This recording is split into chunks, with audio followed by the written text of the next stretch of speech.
autour de la cleantech au niveau national. Et c'est cet écosystème qui permettrait justement de répondre efficacement aux besoins des startups en matière de solutions, en matière de formation, en matière d'accompagnement et sur le développement en matière d'informatique. Merci, merci Sylvie.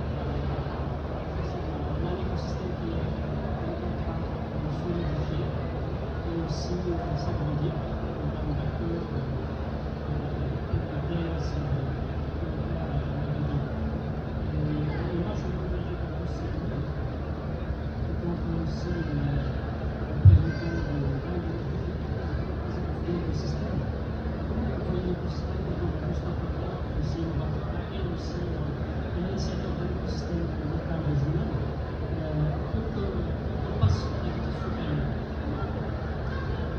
Je pense que j'ai choisi de répondre comme sur la consigne de Monsieur le Ministre par des choses très concrètes.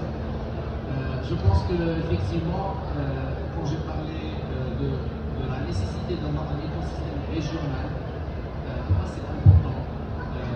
Et donc, une initiative comme Green Open Lab qui réunit, qui permet d'accélérer l'adoption à travers plusieurs actions au quotidien, qui permet d'accélérer l'innovation frugale, parce que l'innovation n'est pas forcément une innovation technologique, ça peut être une innovation de service.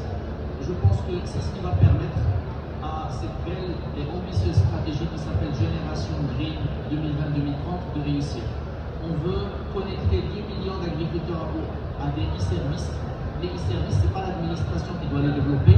On doit créer un écosystème favorable pour permettre à des startups de créer ces e-services et de monter des business models qui vont permettre leur pérennité. On a un exemple, par exemple, de Awa Solutions, qui aujourd'hui émane de cet écosystème, qui est un spin-off, un flagship de cet écosystème de Green Open Lab. Pas plus tard que la semaine dernière, elle a été sélectionnée dans le Monoco 200, au niveau du GITEX, elle a été sélectionnée dans le top 10 des meilleures startups agritech en Afrique, dans le cadre de Supernova IFC.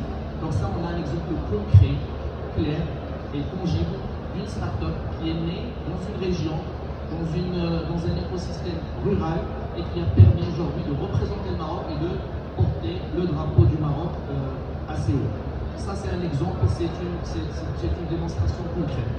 On a aussi une action concrète que nous lançons au niveau de Green Open Lab qui s'appelle Green Open Challenge, qui est un programme qui est financé par l'INDH.